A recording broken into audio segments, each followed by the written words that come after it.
नमस्कार दोस्तों, आपके अपने YouTube चैनल में आपका स्वागत है। दोस्तों, आज हम बात करेंगे जो ये बजट सेशन शुरू हो रहा है 22 जुलाई 2024 से। इसके लिए हंगामे के लिए मसाला तैयार हो चुका है, बंदे की ट्रेनिंग चल रही है। मैं इसको ट्रेनिंग ना कहूं तो उसको प्रैक्टिस किया जा रहा है, प्रैक्टिसिंग कि कैसे वहां हंगामा करना है, कौन कौन सा मुद्दा उठाना है और सेशन को बाधित करना है, चलने नहीं देना है। इसकी कुछ एग्जांपल्स मैं अभी आपको बताने जा रहा हूं। इसको सीक्वेंस वाइज बताऊंगा। जैसे कि आपको मालूम है, जो 4 जून को रिजल्ट्स आए पार्लियामेंट इलेक्शंस के, उसके बाद जो हमारे पप्पू भाजी हैं वो लपालप जो है कॉन्फिडेंस से भरे हुए हैं। उन्होंने कोई कोर कसर नहीं छोड़ी हिंदुओं को पार्लियामेंट में गाली देने की, ऑन द रिकॉर्ड और ऑफ द रिकॉर्ड। ये बात सत्य है कि जो मुसलमान है उसने भारतीय जनता पार्टी को बिल्कुल वोट नहीं किया। यूपी का जो फिगर मुसलमान वोटिंग का आ रहा है वो 2% से कम आ रहा है। इसका मतलब यह है कि मुसलमानों ने एक मुश्त वोट पप्पू भाजी को ही डाला या फिर उनके जो सहयोगी हैं उनको ही डाला। ये पप्पू श्री हैं, उस वोट को पाने के बाद कॉन्फिडेंस के साथ लपालप भर गए और इन्होंने पार्लियामेंट में जो बजट सेशन शुरू हो रहा अभी, उससे पहले जो सभी ने वहां ओथ टेकिंग सेरेमनी थी, उसके बाद जो राष्ट्रपति का अभिभाषण था और उस पे जो चर्चा थी, उस पे सीधा कह दिया कि हिंदू जो है वो हिंसक है। ये ऑन द रिकॉर्ड है, आपने ये वीडियो देखे भी होंगे और अगर आपने लाइव पार्लियामेंट सेशन को सुना है तो आपने जरूर सुना होगा। उन्होंने किस तरीके से हिंदुओं को गाली दी, ये सबसे पहली घटना हुई। उसके बाद जैसे ही ये सेशन समाप्त हुआ, भाई साहब जो है वो पूरे भारत में मसाला इकट्ठा करना शुरू कर दिए। दुर्भाग्यपूर्ण एक घटना हाथरस में हो गई, जहां लगभग 120 लोगों की जो है वो भगदड़ में मृत्यु हो गई। पहले तो वहां गए और वहां उन्होंने जो पीड़ित हैं, जिनके लोगों के जो रिश्तेदार हैं वो इस हादसे में मर चुके हैं, उनके साथ जो है उन्होंने मुलाकात की, हालचाल जाना, जहां तक तो ठीक है, और सियासत की, क्या कि ये मुआवजा कम है या XYZ। और सियासत में इतने डूब गए कि जिसके दम पर इन्होंने उत्तर प्रदेश में 6 सीटें जीती, उन्हीं को भूल गए। अखिलेश यादव जी, उनको भी नहीं बताया कि मैं हाथरस में जा रहा हूं और अकेले भाई साहब वहां चले गए। वो सदमे में हैं कि ये हाथरस क्यों पहुंच गए। उसके बाद ये जो पप्पू जी हैं ये पहुंच गए अहमदाबाद। इन्होंने अहमदाबाद में क्या कहा? इन्होंने अहमदाबाद में कहा कि जो आंदोलन अयोध्या का अडवाणी जी ने रथ यात्रा के साथ शुरू किया था, वो फैजाबाद में हमने सीट जीतकर समाप्त कर दिया है। मुझे लगता है शायद इनको ज्ञान देने वालों को खुद ज्ञान लेना चाहिए कि ये जो आंदोलन है या रथ, ये अडवाणी जी ने शुरू नहीं किया था। इसके बारे में उनको सत्य है जो वो जरूर जानना चाहिए। उसके बाद जो है आप सुन ही रहे हैं कि काशी पर बयान आ रहा है। काशी पर यह बयान आ रहा है कि अगर प्रियंका गांधी वहां से लड़ जाती तो मोदी जी सीट हार जाते। पहले तो हिम्मत नहीं हुई लड़ाने की, और जो 1.5 लाख का मार्जिन रह गया 3.5 लाख प्लस का मार्जिन था, उसको कह रहे हैं कि ये 1 लाख का मार्जिन रह गया और ये मोदी जी की हार है। एक ये भी नरेटिव जो है उसको चलाने की कोशिश कर रहे हैं। इसी तरह इन्होंने मणिपुर का दौरा किया। अभी मणिपुर में कोई लेटेस्ट घटना हुई नहीं है, ना कोई बहुत बड़ा अभी वहां बवाल है। हालात जो है वो धीरे धीरे नॉर्मल की तरफ जा रहे हैं। पर भाई साहब को तो एजेंडा चाहिए, वहां भी जाके मसाला इकट्ठा किया है और उसके ऊपर भी बयान आया है, जबकि प्रेस कॉन्फ्रेंस को छोड़कर भाग दिए। जब किसी पत्रकार ने ये पूछ लिया कि आप तो कह रहे हैं कि आप 3 बार मणिपुर आए हैं, पर इस समस्या का कोई सोल्यूशन आपके पास है, तो उसको एजेंडा बताकर और कह दिया कि ये आपका बयान है जो ये मेरे जो एजेंडा है उससे भटकाने के लिए आप मुझे ऐसे क्वेश्चन कर रहे हैं, तो मैं इसका जवाब नहीं दूंगा, क्योंकि उनके पास उसका कोई जवाब था ही नहीं। उनके पास सोल्यूशन तो कोई नहीं होता, प्रॉब्लम को बड़ा करके दिखाना होता है। इसी तरह चाइना पर खड़गे जी का बयान आ गया कि 2020 के बाद भारत की 5,000 स्क्वायर किलोमीटर जो धरती है वो चाइना ने हड़प ली है, जबकि सत्य जितने डिफेंस के एक्सपर्ट्स हैं, हमारे एक दोस्त हैं, उनके भाई साहब हैं, वो मेजर जनरल रैंक से रिटायर हुए हैं, वो बता रहे हैं कि ऐसा कोई सीन है नहीं।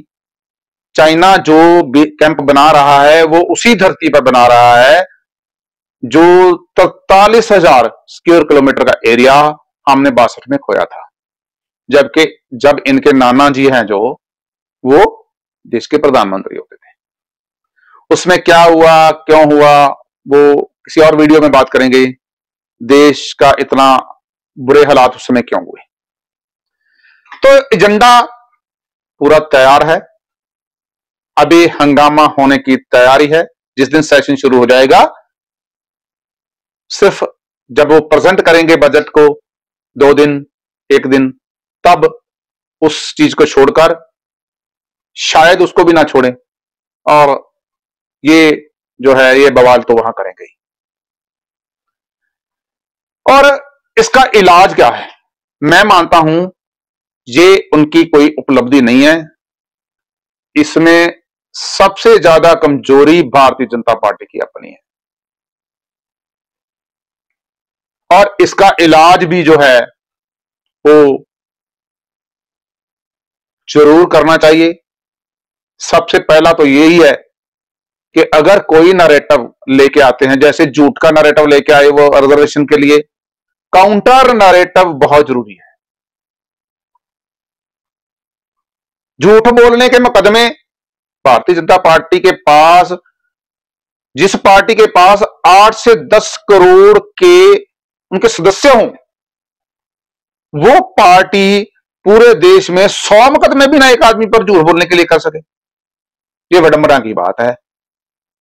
और पीआईएल लगाने में इतनी हिचकिचाहट क्यों है? अगर पार्टी की तरफ से नहीं लगाना है तो ना मत लगाइए। और जो इनके इकोसिस्टम वाले एजेंडाधारी झूठ बोल रहे हैं, अब मैं बात करूंगा जर्मन शेफर्ड की, जिस तरीके से वो गलत बयानबाजी, इनका जो इकोसिस्टम है पूरा वो झूठ बोलता है। राहुल गांधी झूठ बोलता है तो सारा इकोसिस्टम उसके पीछे भाग लेता है। क्या भारत सरकार के पास इतने अधिकार भी नहीं है सोशल मीडिया को कंट्रोल करने के लिए कि उसका चैनल या उसका आईपी एड्रेस जो है उसको ब्लॉक कर दिया जाए? अगर एक बार उसका आईपी एड्रेस ब्लॉक कर दोगे, अगर उसको इनकम ही नहीं होगी तो कम से कम वो नॉर्मल सिचुएशन में आने की कोशिश तो करेगा। और मुझे लगता है कि जिस तरीके से राधा या ये पप्पू भाई साहब झूठ बोल रहे हैं, अगर इसका इंचार्ज मेरे को बना दिया जाए तो कम से कम 1 वीक में 1 एफआईआर तो जरूर होगी और उसके अगेंस्ट केस भी होगा, और हर दिन ये आदमी किसी ना किसी कोर्ट में तरीक भुगत रहा होगा।